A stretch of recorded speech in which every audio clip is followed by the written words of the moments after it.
नमस्कार, आप देख रहे हैं उत्तर भारत और मैं हूं आपके साथ सदफ फातिमा। बुलेटिन की शुरुआत करेंगे।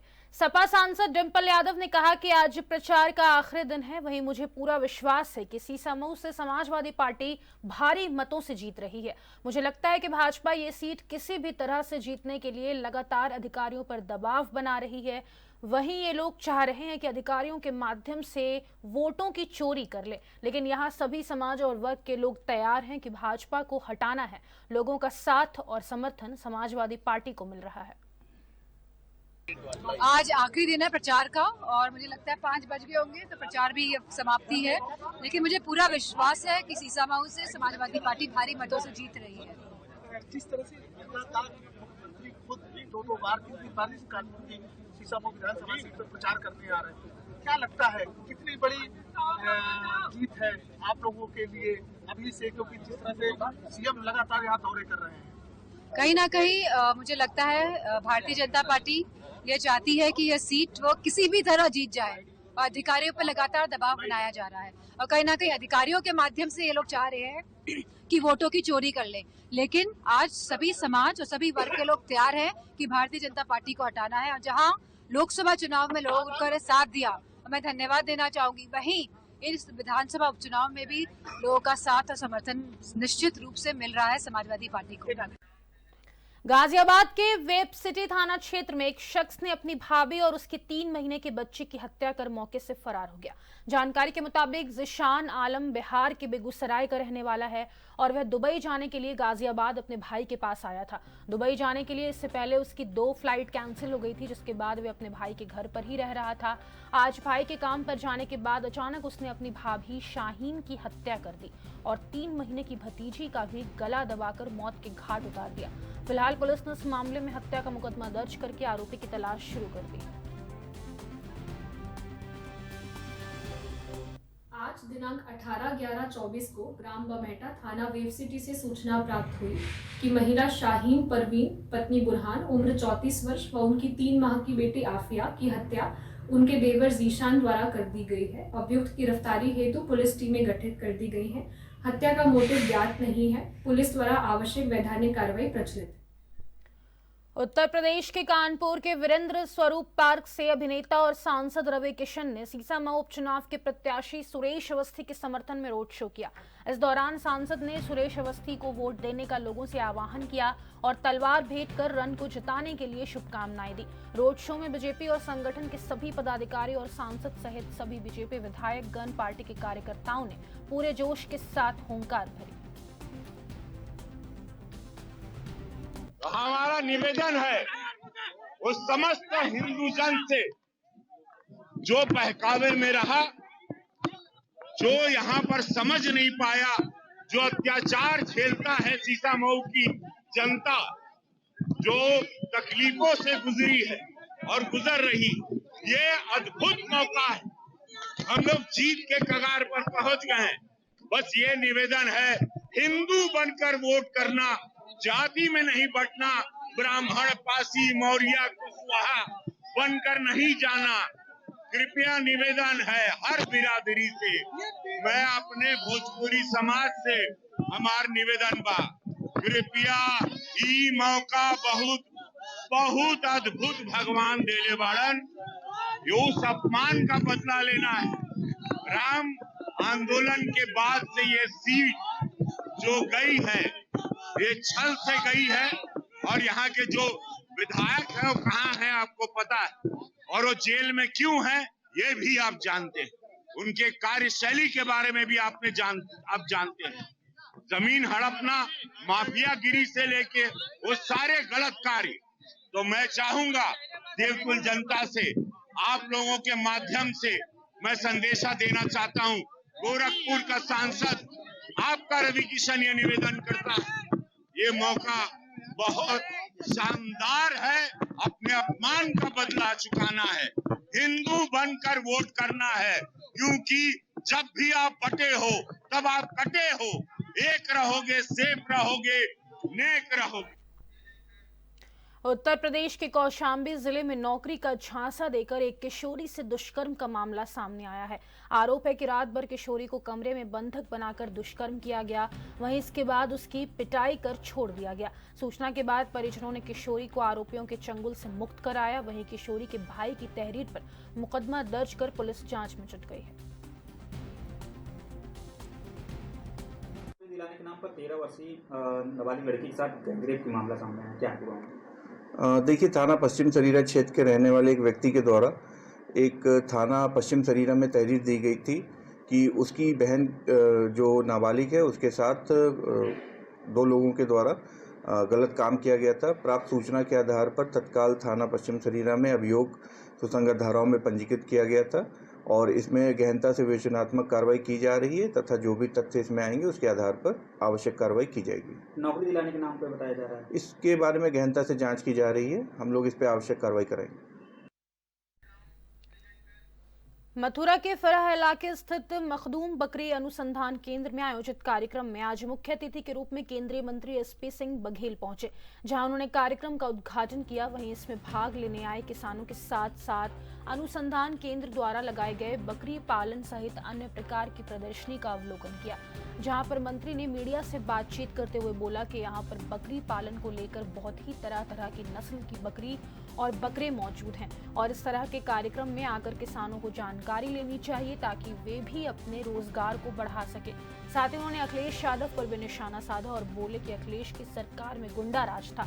बच्चे स्कूल जाते तो उनके परिजन इंतजार करते कि कहीं उनका अपहरण न हो जाए। शाम को व्यापारी की पत्नी इंतजार करती कि कहीं उसके साथ लूट नहीं हो जाए, लेकिन आज गुंडा राज नहीं है। नेशनल गोट कॉन्क्लेव बकरी महाकुंभ का आयोजन यहाँ मखदूम केंद्र पर जो ICAR की संस्था है भेड़ एवं बकरी अनुसंधान केंद्र पर, जिसमें इस केंद्र के द्वारा जो सहायता पशुपालकों की हो रही है खासतौर से भेड़ और बकरी के रूप में, उसमें दोनों पशुपालकों ने बताया कि संस्थान के द्वारा उनको ज्ञानवर्धन होता है, कब वैक्सीनेशन देना चाहिए, कितना देना चाहिए, फूड फीड क्या देना चाहिए, किस मौसम में कितना खिलाना चाहिए और टीकाकरण की क्या अवधि है। छोटे मेमने को दूध 2 घंटे के अंदर पिलाना चाहिए जिससे उसमें प्रतिरोधक क्षमता होती है। कुल मिलाकर के हमारा ये केंद्र बकरी और भेड़ उत्पादन, नस्ल सुधार और उनकी मृत्यु दर कम होना, जन्म दर बढ़ाना, प्रतिरोधक क्षमता, क्लाइमेट चेंज के अनुसार अपने को, उसके अलावा चारा के बारे में, टीकाकरण के बारे में, पोषण के बारे में, मार्केटिंग के लिए और इंफ्रास्ट्रक्चर, बकरी का शेल्टर हाउस कैसे बनाया जाए और सरकार की क्या नेशनल लाइव स्टॉक मिशन में सरकार की क्या योजनाएं हैं। यहाँ बैंक को भी बुलाया गया है कि किस प्रकार से बैंक इनके प्रोजेक्ट को सहायता करे और विभिन्न हमारी ICAR की जो चारे संबंधी है या बकरी वाली है या घोड़ों को लेकर के है या बफेलो को लेकर के है, आज एक ही केंद्र के नीचे समस्त एनिमल्स का यहाँ पर नॉलेज के लिए वैज्ञानिक लोग आए हैं। मैं मथुरा के किसान भाइयों को और आसपास से निवेदन करना चाहूँगा कि यहाँ कोई फीस नहीं है, अगर आप आएंगे तो आपका ज्ञानवर्धन होगा तो आपको पशुपालन में सहायता मिलेगी। मणिपुर में 5-4 विधायकों के घर जला दिए गए, क्या कहेंगे? लोकतंत्र में हिंसा का कोई महत्व तो नहीं होना चाहिए, लेकिन केंद्र सरकार नजर रखे हुए है। मैं सबसे निवेदन करना चाहूँगा कि डेमोक्रेसी में हमें एक दूसरे के सम्मान करना चाहिए और हिंसा किसी भी चीज का समाधान नहीं है। ये बुद्ध का रास्ता हमेशा ठीक होता है, युद्ध का रास्ता ठीक नहीं होता है। अखिलेश यादव ने कहा कि 100 सालों को धारोगे। अखिलेश यादव जो उत्तर प्रदेश में 12 से 17 में किए हैं, उसके घाव आज तक लोगों के, उनके जमाने में कोई मकान सुरक्षित नहीं था, दुकान प्लॉट, बच्चा जब तक स्कूल से घर नहीं आ जाता था माँ चिंता करती थी कहीं पकड़ तो नहीं हो गई है। दुकानदार बाजार बंद करके नियत समय से थोड़ा लेट हो जाता था तो पत्नी को आशंका लगती थी पहला तो नहीं छिन गया, गोली तो नहीं लग गई, अपहरण कांड। क्या मथुरा में आप भूल पाएंगे पार्क वाले कांड को कि एक उन्हीं के समाज के एक आदमी ने यहाँ पर सार्वजनिक जमीन को घेर रखा था और पुलिस से मजामत की और जिसमें एक डिप्टी SP की हत्या हुई। धर्मेंद्र यादव ने कहा है कि योगी जी बांट रहे हैं और मंत्री झूठ के पर पुलिंदा है, क्या कहेंगे? उनको योगी जी पर बोलने के लिए किसी बड़े नेता को बोलना चाहिए।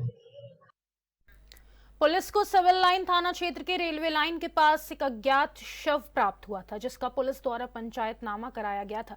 पुलिस ने सुसंगत धाराओं में मुकदमा पंजीकृत कर लिया था। जो व्यक्ति थे उनकी गिरफ्तारी के लिए एक टीम बनाई गई। इसी क्रम में रात में एक मुखबिर के द्वारा सूचना प्राप्त हुई कि कुछ व्यक्ति इंद्रनगर से चिपियाना के रास्ते जा रहे हैं। इसकी जानकारी मिलते ही तत्काल पुलिस की टीम उन्हें दोनों ओर से घेरने का प्रयास किया गया।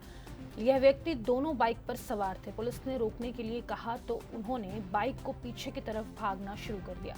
जब दूसरी पुलिस की पार्टी ने रोकने का प्रयास किया तो उन्होंने पुलिस को मारने की नीयत से पुलिस पार्टी पर फायर कर दिया। वहीं पुलिस की जवाबी फायरिंग में एक व्यक्ति के पैर में गोली लगी और दूसरे को पुलिस ने गिरफ्तार कर लिया। दिनांक 15-16 अक्टूबर की रात्रि में थाना कोतवाली कमिश्नरेट गाज़ियाबाद में एक सिविल लाइन चौकी का जो रेलवे लाइन का क्षेत्र है, वहाँ पर एक अज्ञात शव प्राप्त हुआ था, जिसका कि पुलिस द्वारा पंचायतनामा कराया गया था। वह 3 दिवस तक इसकी शिनाख्त न होने पर पुलिस द्वारा उसका अंतिम संस्कार जो बॉडी थी उसका करवा दिया गया था। कल 16 नवंबर की रात्रि में परमात्मा नाम के एक व्यक्ति द्वारा फ़ोटो के आधार पर उस शव की शिनाख्त अपने बेटे लाल सिंह के रूप में की गई और उनके द्वारा एक तहरीर भी थाने पर प्रदान की गई, जिसमें उन्होंने बताया कि उन्हें शक है कि 3 लोगों द्वारा उनके पुत्र की हत्या कर दी गई है और उसके पश्चात वह शव रेलवे लाइन पर डाला गया था। इसका संज्ञान लेते ही आज तत्काल थाने पर सुसंगत धाराओं में अभियोग पंजीकृत कराया गया था। वह उसमें जो वांछित अभियुक्त थे उनकी गिरफ्तारी हेतु प्रयास किए जा रहे थे। इसी क्रम में आज रात्रि में मुखबिर द्वारा सूचना प्राप्त हुई कि इस मुकदमे से जुड़े हुए जो वांछित अभियुक्त हैं वो हिंदनगर से चिपियाना की तरफ जाने वाले रास्ते की पे जा रहे हैं, जिसकी जानकारी मिलते ही तत्काल जो पुलिस के दल थी उसको दोनों ओर से उन्हें घेरने के लिए रवाना किया गया और इसमें ये व्यक्ति बाइक पर सवार थे। पुलिस की पार्टी ने सामने से इन्हें रुकने के लिए कहा तो रुकने के स्थान पर इन्होंने बाइक को पीछे की तरफ भगाया और जब दूसरी पुलिस की पार्टी ने इन्हें रोकने का प्रयास किया तो इनके पास जो तमंचा था उससे जान से मारने की नीयत से इन्होंने पुलिस के पार्टी पर फायर कर दिया, जिसमें कि अपने बचाव में पुलिस को जवाबी फायरिंग करनी पड़ी और इसमें एक व्यक्ति के पैर में गोली लगी है और जो दूसरा व्यक्ति बाइक पर सवार था उसको मौके से गिरफ्तार कर लिया गया है। जिस व्यक्ति के पैर में गोली लगी है उसका नाम अनिल उर्फ लंबू है और जिसे गिरफ्तार किया गया है उसका नाम नईम है। इनसे जब पूछताछ प्राथमिक रूप से की गई तो इन्होंने बताया है कि 15 और 16 की रात्रि में इनके द्वारा ही जो लाल सिंह था उसकी हत्या करके जो उसका शव था उसको रेलवे ट्रैक पर रख दिया गया था, जहां रेलगाड़ी आने पर बाद में वो शव उससे कट गया और इन्होंने इस पूरी योजना को अंजाम दिया था। इसमें जो जिस व्यक्ति के पैर में गोली लगी है उसे तत्काल प्राथमिक उपचार हेतु भिजवाया जा रहा है और दूसरे अभियुक्त को दाखिल कर आगे की विधिक कार्रवाई की जा रही है। इनके पास से यहाँ एक तमंचा, एक जिंदा कारतूस, एक फंसा हुआ कारतूस और ये बाइक मिली है। ये बाइक भी यहाँ इंदिरापुरम से चोरी की बाइक है और ये बताए थे कि इसका प्रयोग ये लोग मादक पदार्थों की तस्करी के हेतु करते थे। इसमें सभी जो चीज़ें हैं उनको दाखिल किया जा रहा है वह इस पूरे घटनाक्रम में आगे की विधिक कार्रवाई की जा रही है। खबर यूपी के जनपद सीतापुर के थाना पिसावा के गांव जलाईपुर से है, जहां मामूली विवाद ने हत्या का रूप ले लिया। बता दें कि शेर मोहम्मद का अपने पिता से खेत की बटाई को लेकर विवाद हो गया, जिसके बाद आक्रोश में आकर उसके पिता ने अपने अन्य 3 पुत्रों के साथ मिलकर उसकी लाठी डंडों से पीट कर निर्मम हत्या कर दी और वारदात को अंजाम देने के बाद वहां से फरार हो गए। मौके पर पुलिस ने पहुंचकर शव का पंचनामा भरकर पोस्टमार्टम के लिए भेज दिया। वहीं 3 टीमों को गठित कर आरोपियों की तलाश में जुट गई है। थाना पिसावा क्षेत्र अंतर्गत ग्राम जलाईपुर में आज प्रातः लगभग 8 बजे मोहम्मद रजा के पुत्र शेर मोहम्मद से खेत की बटाई को लेकर झगड़ा हुआ। इस झगड़े में शेर मोहम्मद, जिसकी उम्र लगभग 35 वर्ष है, उसके पिता मोहम्मद रजा एवं 3 अन्य भाई मोहम्मद उमर, मोहम्मद अफसर, मोहम्मद इजहार, इन तीनों ने मिलकर उसकी लाठी डंडों से पिटाई कर दी, जिससे कि शेर मोहम्मद की मृत्यु हो गई। शव का पंचायतनामा भर के पोस्टमार्टम के लिए भेजा गया है। सुसंगत धाराओं में अभियोग पंजीकृत किया जा रहा है। 3 टीमें अभियुक्त गण की गिरफ्तारी के लिए लगाई गई हैं। शीघ्र ही इनकी गिरफ्तारी की जाएगी।